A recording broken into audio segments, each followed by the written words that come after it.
one of the beneficiaries of the PDC. Oh, really? Yeah. Hello.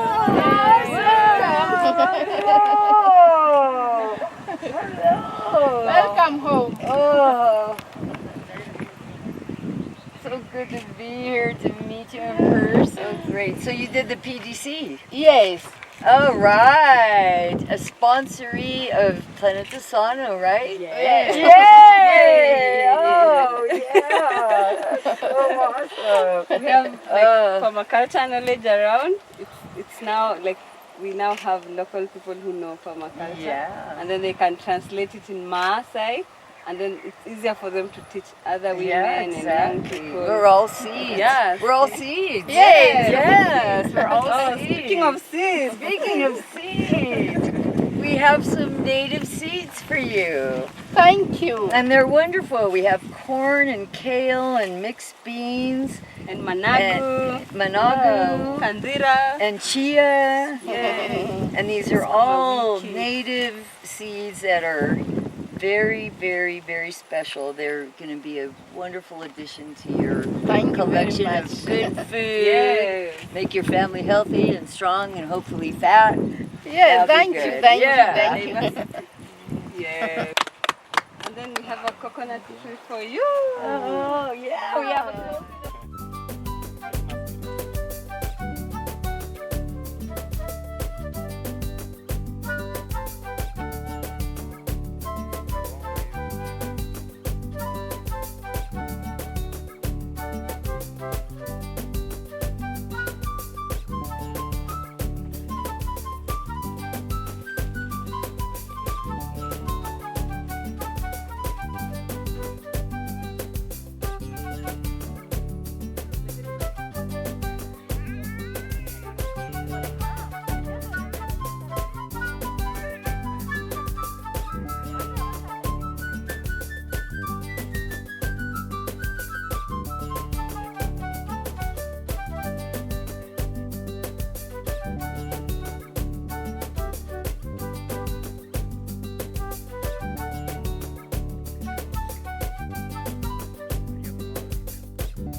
Hapa tumesoma mambo mengi, tulikuwa kwa permaculture na tukasoma kuhusu mashamba, jinsi ya kupenda mimea na miti, jinsi ya kuwa active kwa kila kitu ili tupate chakula ya kukula na ile ambayo inakaa kwa muda mrefu tunakula kabla hiyo ingine ijakuwa.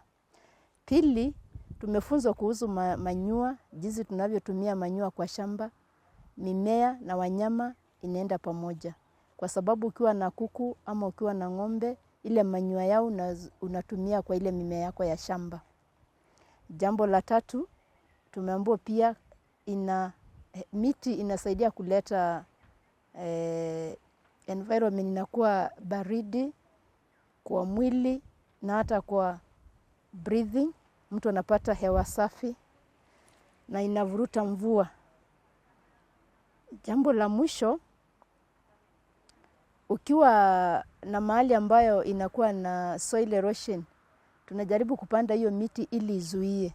Sasa ile mchanga yangu haiwezi ikabebwa na maji kwa sababu kuna miti ambao ni aina tofauti tofauti ambayo inazuia hiyo mmomonyoko wa udongo. Tunapanda miti kama kwa mfano, nina miti za avocado, zinasaidia hizi mimea ndogo, zinazipa kivuli na pia ni matunda ya baadaye.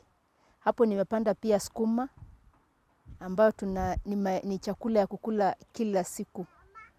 Pia nikapanda giant beans ambayo utaziona baadaye hapo tu kwa shamba yangu. Kuna ndizi pia ina support kwa sababu ndizi inaweka maji kwa muda mrefu na ndiposa nikaweka kwa hiyo shamba yangu. Upande mwingine kabla sikuwa nimeenda kwa training, nilikuwa tu nimepanda monoculture kama maharagwe, na nikapanda mahindi. Isipokuwa mahindi nilichanganya sehemu kidogo na maharagwe. Lakini ukijaribu kuangalia shamba yangu, nyingi nimeweka maharagwe. Kwa sababu mvua hapa ni chache na tunajaribu kukimbizana na hiyo mvua ndogo ambayo tunapata, ili tunapanda ile chakula fupi ambao unaweza kuwa utapanda na utavuna kwa wakati ufaao. Challenges zenye tuko nayo hapa, tuna challenges ya maji. Maji hapa ni shida kwa sababu tunategemea tu ya mvua. Mvua ikikuja kwa mwezi mmoja ama wiki 3, inaenda mpaka karibu mwisho wa mwaka. Sasa hiyo ndio challenge moja, ni ya maji. Challenge nyingine yenyewe tunaweza kuwa nayo ni wanyama, lakini si sana sana. Kwa sababu kila mtu akiwa na mimea kwa shamba, hizi zebras ambazo zinakuanga kwa uwanja, zinaweza kuja zinavunja fence kwa mwenye haja fence, zinakula ile mimea yako.